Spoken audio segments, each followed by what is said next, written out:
Hello everyone, welcome on crucial chemistry. तो हम लोग पढ़ने वाले हैं हाइपर कॉन्जुगेशन इन बेंजीन। बहुत ध्यान से समझिएगा क्योंकि दिखने में ये कुछ और है और एक्चुअल में कुछ और होता है।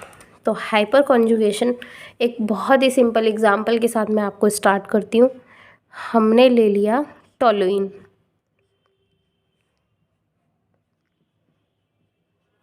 ठीक, ओके। अभी हम इसका हाइपर कॉन्जुगेटिव स्ट्रक्चर बनाने वाले हैं। कैसे बनाएंगे तो इसी को यहीं पे मैं ओपन कर देती हूँ। देखिए, अब मैं थोड़ा मिटा मिटा के लिखती हूँ क्योंकि मेरे पास फैसिलिटी है बोर्ड की, तो डस्टर से इरेज कर सकते हैं। बट आपका कॉपी पेन है जो कि मिटा नहीं पाएंगे हम लोग, तो इस वजह से जैसे मैंने ये एग्जांपल लिख दिया benzene with CH3 functional group लगा के, तो आप लोग इसके नीचे से आगे स्टार्ट करिएगा। ये नहीं कि उसी में वाइटनर वगैरह लगा के शुरू हो जाओ ना। तो ये मैंने एग्जाम्पल ये वाला ले लिया। अब इसका हाइपर कॉन्जुगेटिव स्ट्रक्चर बनाते हैं। मैं पहले ये वाला हाइड्रोजन इधर लेके आती हूँ, ठीक है।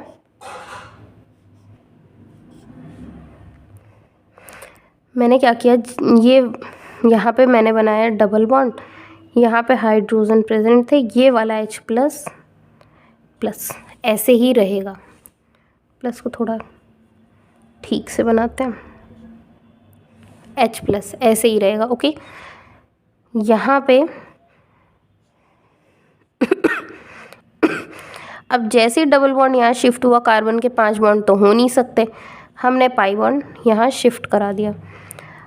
पाई बॉन्ड आपका यहाँ, अब इसका क्या रेजोनेटिंग देखो, ये एक स्ट्रक्चर हो गया, ठीक है। इसके हम लोग अभी आगे स्ट्रक्चर बनाएंगे, नीचे कंटिन्यू करेंगे। बट अभी क्या अब मैं क्या कह रही हूँ कि यहाँ पे हमने ये वाला H ऐसे ही रखा, ये वाला H ऐसे ही रखा, बट ये वाले H का बॉन्ड शिफ्ट कराया, ओके। थर्ड वाले में बस आप लोग देखते जाइए, बट ध्यान से देखिए क्योंकि है थोड़ा सा ये कन्फ्यूजन वाला। अब यहाँ पे मैंने शिफ्ट करा दिया, बट मैंने ये वाला हाइड्रोजन भी ऐसे ही रखा, ये वाला हाइड्रोजन भी ऐसे ही, और मैंने इस वाले H प्लस का बॉन्ड यहाँ शिफ्ट कराया। इतना आप लोग ध्यान से समझेंगे। यहाँ पे सेम पाई बॉन्ड आपका शिफ्ट हो रहा है, ठीक। इसका स्ट्रक्चर आप लोग बनाएंगे तो यहाँ नेगेटिव, और यहाँ पे आपका कार्बन अपने हाइड्रोजन के साथ लगा हुआ है, ठीक है। अभी क्या हुआ, ये नेगेटिव मैंने यहाँ शिफ्ट कराया है तो ये नेगेटिव यहाँ चला गया। देखते रहिए, यहाँ पे नेगेटिव, यहाँ पे कार्बन हाइड्रोजन, यहाँ पे हाइड्रोजन था और ये H प्लस ऐसे ही है अभी भी। फिर क्या हमने किया, ये नेगेटिव यहाँ पे किया, ये बॉन्ड हमने यहाँ शिफ्ट कराया। समझ रहे हैं? तो ये बॉन्ड हमने यहाँ पे रखा, यहाँ पे नेगेटिव था, यहाँ पे कार्बन था ही, यहाँ पे H प्लस था। अब हमने ये बॉन्ड यहाँ शिफ्ट किया, इसको वापस यहाँ शिफ्ट किया। जैसे ही हम ये करते हैं, हमें क्या मिल जाता है, पेरेंट मॉलिक्यूल, ठीक है ना, CH3। भाई यही तो हमारा पेरेंट मॉलिक्यूल था। ये हमारा एक स्टेप कंप्लीट हो गया। अब मैंने ये वाला हाइड्रोजन न निकाल के मैंने ये वाला हाइड्रोजन निकाला, फिर सेम वही स्टोरी आपकी चलेगी, सेम वही स्टोरी। कैसे, हमने यहाँ पे डबल बॉन्ड बनाया ही था, तो यहाँ पे हमने ये वाला हाइड्रोजन सेम रखा, हमने ये वाला निकाल दिया था। यहाँ आपका नेगेटिव आएगा और सेम अब यही स्टोरी चल रही है, नेगेटिव यहाँ शिफ्ट, ये बॉन्ड यहाँ शिफ्ट। देखिए सेम स्ट्रक्चर मिलेंगे आपको।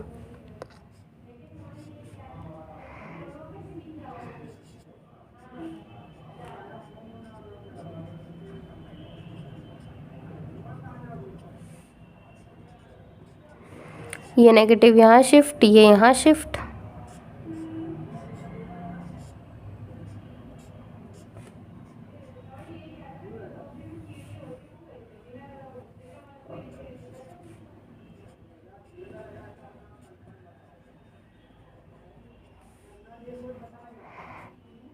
और जैसे ही ये बॉन्ड हम यहाँ शिफ्ट कराएंगे, इसको ऊपर भेजेंगे, हमें वापस से पेरेंट मॉलिक्यूल मिल जाएगा। सेम यही चीज़ आपकी यहाँ पे भी चलने वाली है और वापस में पेरेंट मॉलिक्यूल मिल जाएगा। तो अभी आप लोग ध्यान से अगर देखें तो हाइपर कॉन्जुगेटिव स्ट्रक्चर आपको कितने मिल रहे हैं, ठीक है, इसको आप लोग ध्यान दीजिएगा कि कितने आपको हाइपर कॉन्जुगेटिव स्ट्रक्चर मिल रहे हैं। ठीक, काउंट करिए। देखो, जैसे ये वाले जो मैंने 3 मॉलिक्यूल बना दिए हैं, ये मैंने सिर्फ समझने के लिए बनाए, क्योंकि कार्बन पे इस तरह से 5 बॉन्ड एक साथ होते ही नहीं। जैसे ही ये बॉन्ड यहाँ शिफ्ट होगा, ये बॉन्ड यहाँ शिफ्ट हो जाएगा उसी टाइम। ठीक, तो आप इन तीनों को समझ में आ गया। अब आप इन तीनों को डिलीट कर दीजिए। ये तीनों स्ट्रक्चर आपके इस तरह नहीं बनने वाले हैं, ठीक है।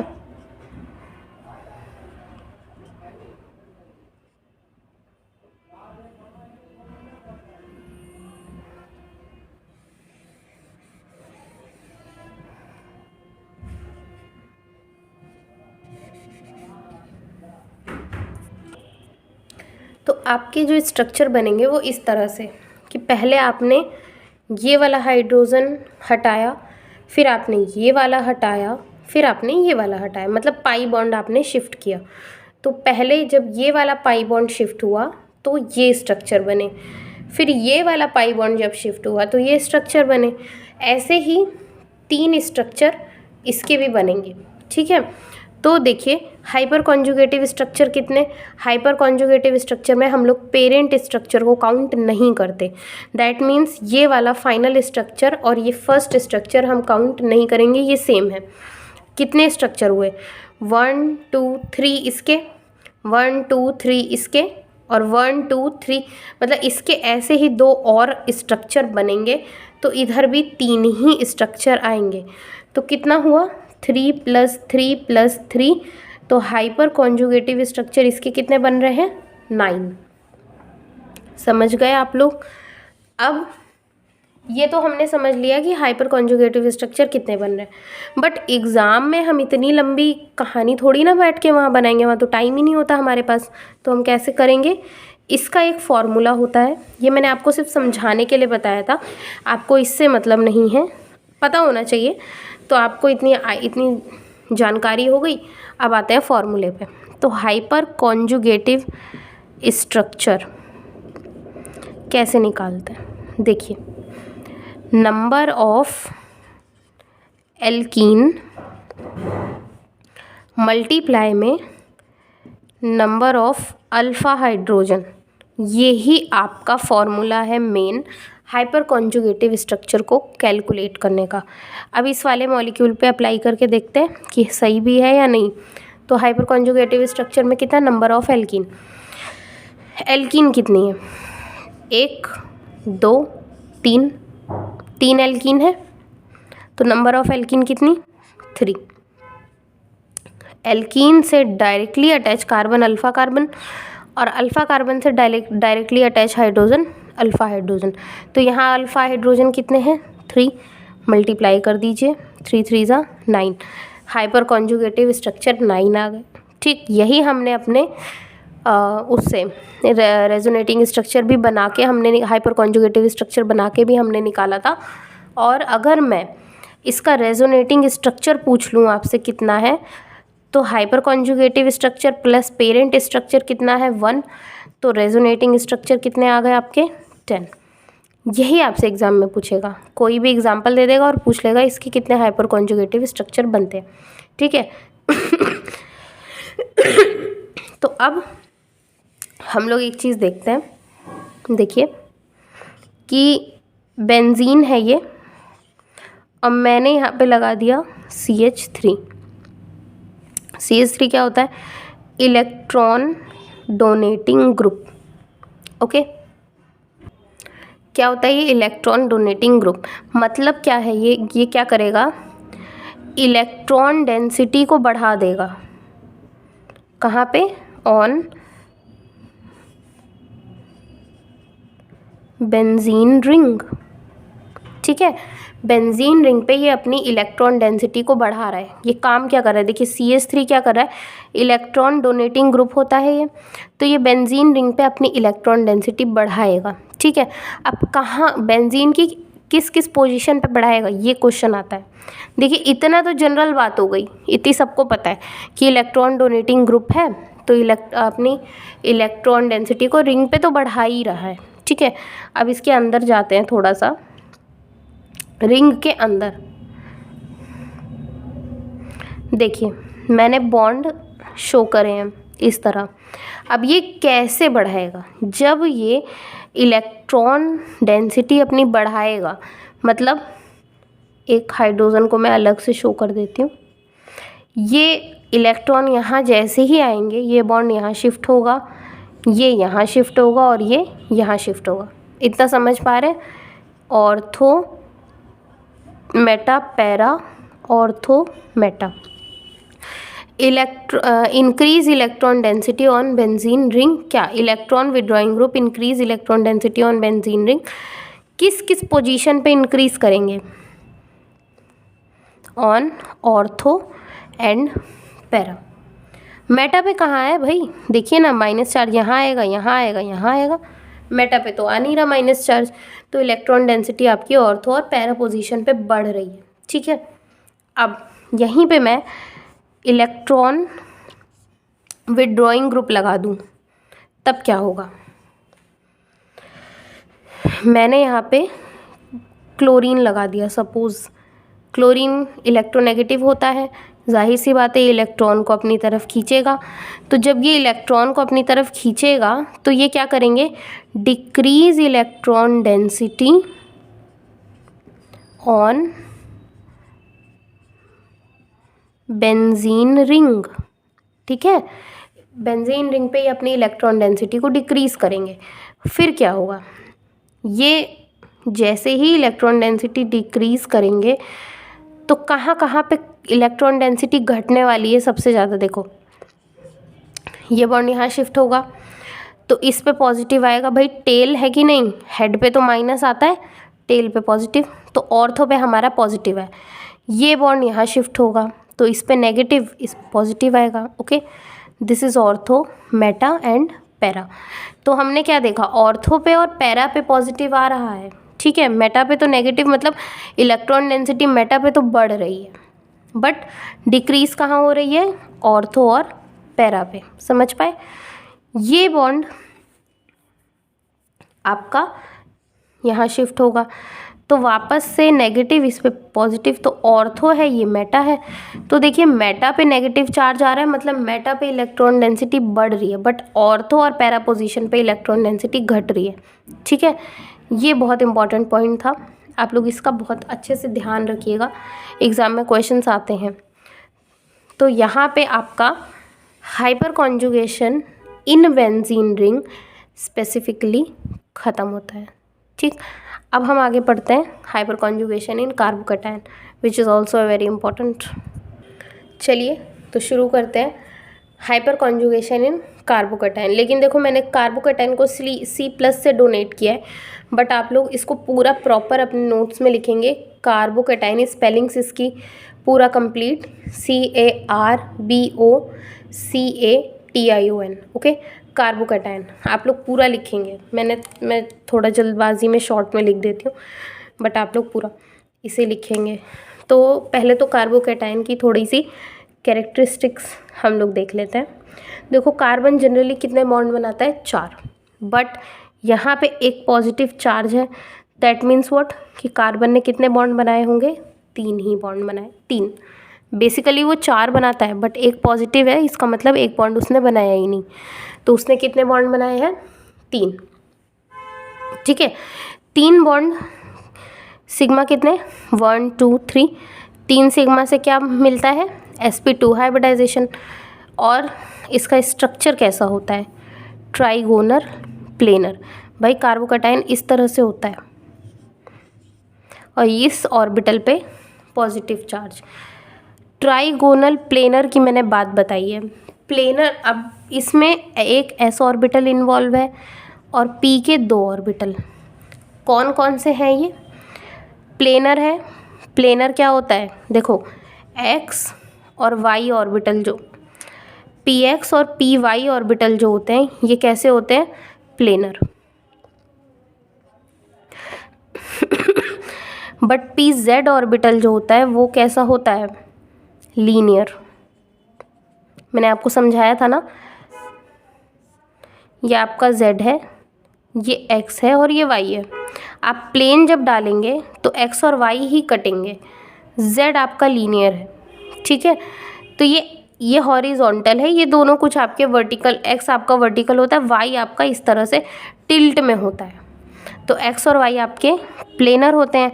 दैट मीन्स व्हाट, कि हाइब्रिडाइजेशन में s, px और py इन्वॉल्व है। बच गया क्या, pz। तो ये जो एम्प्टी ऑर्बिटल है जिस पे पॉजिटिव चार्ज है, ये कौन सा ऑर्बिटल है, pz का। समझ पाए? तो pz का ऑर्बिटल है। और हाइपर कॉन्जुगेशन में क्या हो रहा है, सिग्मा बॉन्डिंग इलेक्ट्रॉन डीलोकेलाइज हो रहे हैं। और डीलोकेलाइज किस में हो रहे हैं, या तो पाई एंटी बॉन्डिंग में या फिर किस में, p ऑर्बिटल में। और यहाँ पे पाई एंटी बॉन्डिंग में नहीं, p ऑर्बिटल में डीलोकेलाइज हो रहे हैं। और वो भी p का कौन सा ऑर्बिटल है बच्चे, pz, ठीक, pz ऑर्बिटल। ये क्वेश्चन पूछा जाता है कि हाइपर कॉन्जुगेशन में सिग्मा बॉन्डिंग इलेक्ट्रॉन p के कौन से ऑर्बिटल में डोनेट होते, डीलोकेलाइज होते हैं, या फिर पॉजिटिव कार्बोकैटायन में पॉजिटिव चार्ज कौन से ऑर्बिटल पे होता है, ठीक है। ऑप्शन वो दे देगा px, py, pz, फिर उसी में घूमते रहो अगर पता नहीं होगा तो ये हमारा बेसिक कार्बोकैटायन का वो हो गया, हाइपर कॉन्जुगेशन की किस तरह होता है। अभी एक एग्जांपल ले लेते हैं। हमने ले लिया CH3 इधर, और यहाँ हमने एक अपना जनरल कार्बोकैटायन ले लिया दिस। अब यहाँ पे हाइपर कॉन्जुगेटिव स्ट्रक्चर कैसे, देखिए ये बॉन्ड यहाँ पे डीलोकेलाइज होगा, तो हाइपर कॉन्जुगेटिव स्ट्रक्चर कैसे बनेगा इसका, यहाँ पे H+, इसी तरह तो बनेगा, ऐसे ही बनेगा भाई। अब ये ना कह के अगर मैंने ये वाला H+ निकाल दिया तो भी ये बनेगा, और मैं ये वाला H+ अगर निकाल दूँ तो भी ये बनेगा, ठीक। तो ये हमारे 3 हाइपर कॉन्जुगेटिव स्ट्रक्चर बन रहे हैं, ओके। वही वाला फॉर्मूला अप्लाई करते हैं। हाइपर कॉन्जुगेटिव स्ट्रक्चर निकालने का क्या फॉर्मूला था, number of alkene. Number of alkene कितने हैं यहाँ पे, 1। नंबर ऑफ एल्कीन नहीं, यहाँ पे एल्कीन नहीं होगा, यहाँ पे नंबर ऑफ कार्बोकैटायन। तो नंबर ऑफ कार्बोकैटायन यहाँ पे कितना है, एक ही है, इनटू अल्फ़ा। देखो कार्बोकैटायन से directly attach carbon alpha carbon, और अल्फ़ा कार्बन से directly attach hydrogen alpha hydrogen. तो अल्फ़ा हाइड्रोजन कितने हैं, 3। तो यहाँ पे हाइपर कॉन्जुगेटिव स्ट्रक्चर हमारे कितने आ रहे हैं, 3। और रेजोनेटिंग स्ट्रक्चर अगर पूछ लेगा तो कितने, 3 + 1 आपका कितना हो गया, 4, ठीक है। ये आपका एक जनरल एग्जाम्पल था। जो डीलोकेलाइजेशन हो रहा है वो आप लोग थोड़ा सा मैं आपको बता देती हूँ। ये आपका CH2 है, क्योंकि प्लस चार्ज है तो ये तो आपका ट्राइगोनल प्लेनर होगा। बट ये देखो एक्चुअली में बनाएं अगर हम सही तो ऐसा बनना चाहिए।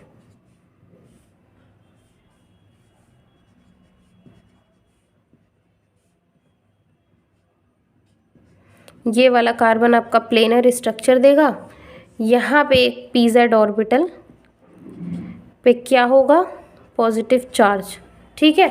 तो ये बॉन्ड आपका सिग्मा बॉन्ड के इलेक्ट्रॉन यहाँ पे पी जेड में इस तरह डीलोकेलाइज होंगे। समझ पा रहे हैं आप लोग? ऐसे ही होना है।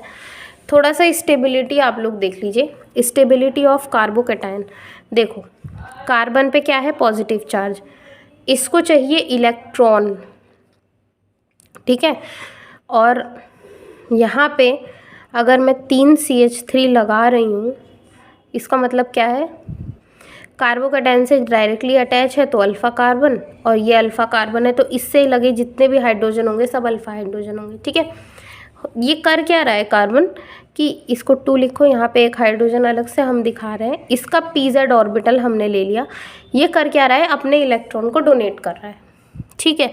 जब डोनेट कर रहा है तो एक तरीके से कार्बन पे प्लस है, उसको इलेक्ट्रॉन मिल रहे हैं तो उसकी स्टेबिलिटी तो बढ़ रही है। और हमने क्या बताया था कि जितने ज़्यादा हाइपर कॉन्जुगेटिव स्ट्रक्चर होंगे उतनी ज़्यादा स्टेबिलिटी होगी। तो यहाँ पे हाइपर कॉन्जुगेटिव स्ट्रक्चर ज़्यादा है किसमें? इसमें कितने हैं हाइपर कॉन्जुगेटिव स्ट्रक्चर?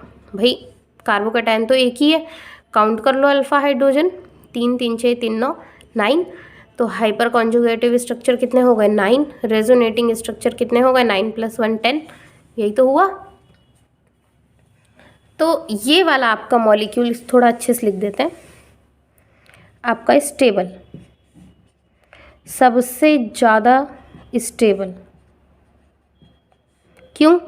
क्योंकि सबसे ज़्यादा हाइपर कॉन्जुगेटिव स्ट्रक्चर। उसके बाद कौन होगा?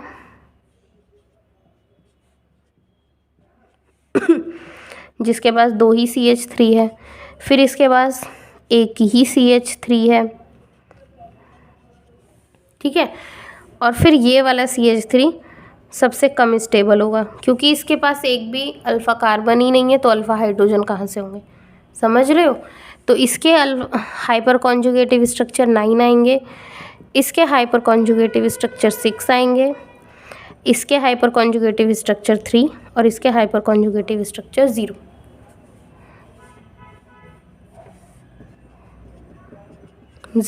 ठीक है।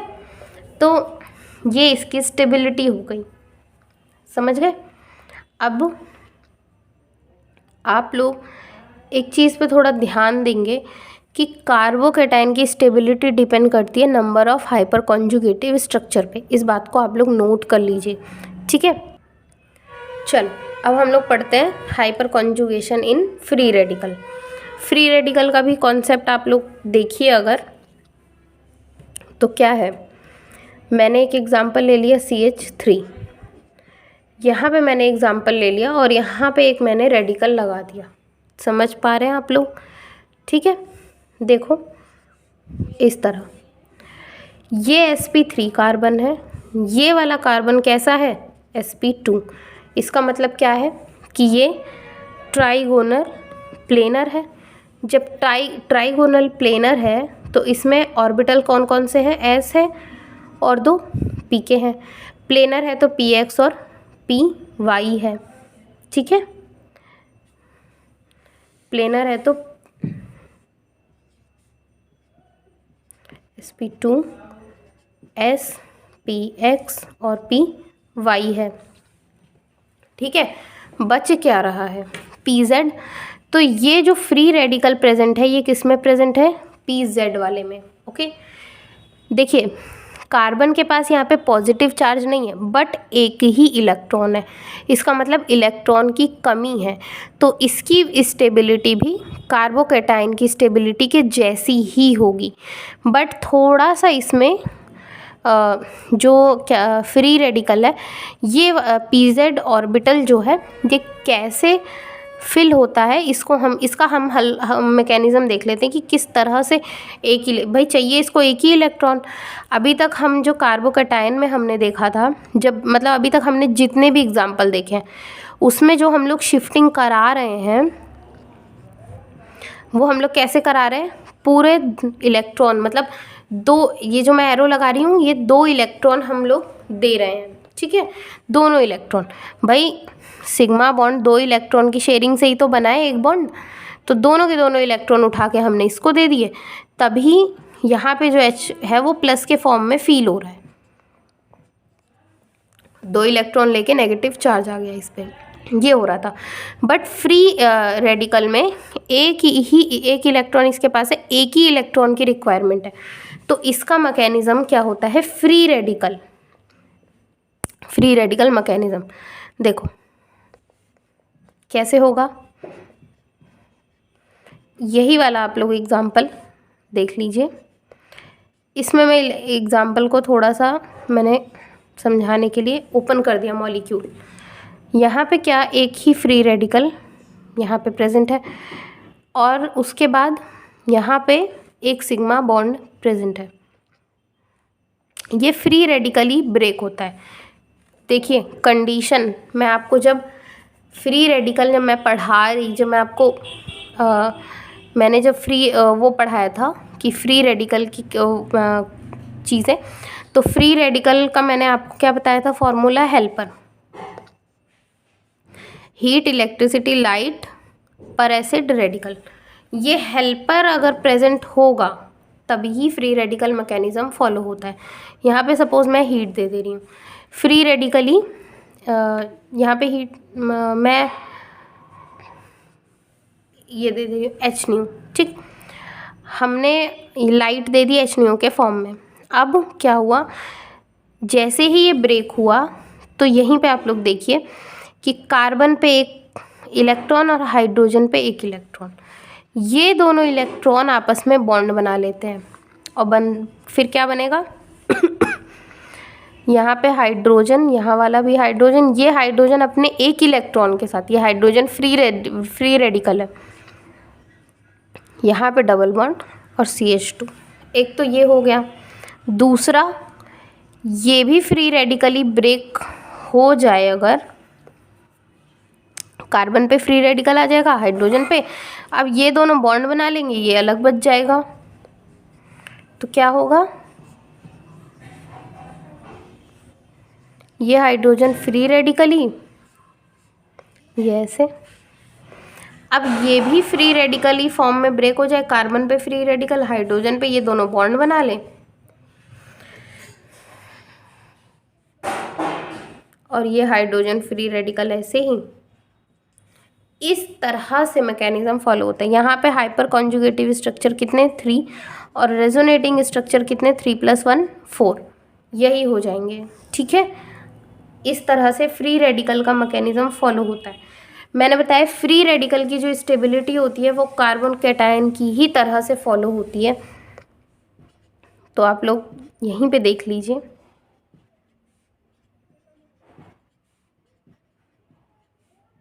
फ्री रेडिकल चारों तरफ से हाइपर कॉन्जुगेटिव स्ट्रक्चर प्रेजेंट है 9, सबसे ज़्यादा यही स्टेबल होगा। उसके बाद क्या,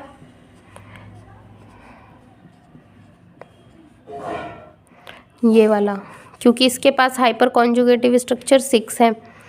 उसके बाद ये, क्योंकि इस पे हाइपर कॉन्जुगेटिव स्ट्रक्चर 3 है, और देन उसके बाद ये, क्योंकि इस पे हाइपर कॉन्जुगेटिव स्ट्रक्चर 0 है। ये टर्शरी फ्री रेडिकल है, ये सेकेंडरी। कैसे टर्शरी, मतलब 3 कार्बन से जुड़ा है तो टर्शरी, ये 2 ही कार्बन से जुड़ा है तो सेकेंडरी, ये 1 कार्बन से जुड़ा है तो प्राइमरी, और ये किसी भी कार्बन से नहीं जुड़ा इसलिए ये 0 डिग्री, ठीक। देखो टर्शरी कार्बन है ये,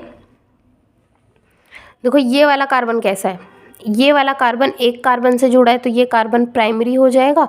ये मैं फ्री रेडिकल वाले कार्बन की बात कर रही थी, टर्शरी, सेकेंडरी, फ्री रेडिकल वाला जो कार्बन है उसकी बात हो रही है। लेकिन अगर मैं इसमें ये वाला कार्बन देखूं तो ये कार्बन एक ही कार्बन से जुड़ा है इसलिए ये 1 डिग्री कार्बन है, प्राइमरी। इससे लगे हुए हाइड्रोजन, ये तीनों हाइड्रोजन कैसे 1 डिग्री हाइड्रोजन है, समझे। ये वाला कार्बन फ्री रेडिकल का सेकेंडरी है, इससे एक हाइड्रोजन जो लगा है ये भी सेकेंडरी हाइड्रोजन होगा, ओके। ये वाला कार्बन प्राइमरी कार्बन है, इससे लगे हुए हाइड्रोजन भी प्राइमरी हाइड्रोजन होगा। तो इस तरह हम हाइड्रोजन की भी डिग्रियां बता सकते हैं, डिग्री कि मतलब उसके पास कितनी डिग्री है। अब देखिए मैंने आपको एक एग्जांपल बताया था बेंजीन रिंग का। ये रिंग है, हमने यहाँ पे CH3 ग्रुप लगाया, ये इलेक्ट्रॉन डेंसिटी को बढ़ाता है, ठीक है। बेंजीन रिंग पे ये इलेक्ट्रॉन डेंसिटी बढ़ा रहा है, मतलब ये अपने इलेक्ट्रॉन दूर भेज रहा है, तो ये कैसा इफेक्ट शो करेगा, +H। एक और मैंने एग्जांपल आपको बताया था कि यहाँ पे मैं CCl3 लगा दूँ तो ये इलेक्ट्रॉन खींचता है, बेंजीन पे इलेक्ट्रॉन डेंसिटी घटा रहा है, इसलिए एक ऐसा ग्रुप हो गया -H ग्रुप। हाइपर कॉन्जुगेशन जो है वो 2 पार्ट में डिवाइड है, +H प्लस हाइपर कॉन्जुगेशन और माइनस हाइपर कॉन्जुगेशन। प्लस वाली क्या होती है, जो ग्रुप अपने से इलेक्ट्रॉन दूर भेजता है, इलेक्ट्रॉन डोनेटिंग ग्रुप, और इलेक्ट्रॉन विदड्रॉइंग ग्रुप जो होते हैं वो कैसा इफेक्ट शो करते हैं, -H इफेक्ट शो करते हैं, ठीक। तो यहाँ पे हमारा हाइपर कॉन्जुगेशन कंप्लीट होता है। इसके क्वेश्चंस आप लोग लगाते रहिए। अब इसके आगे हम पढ़ने वाले हैं electromeric effect. Thank you, keep learning.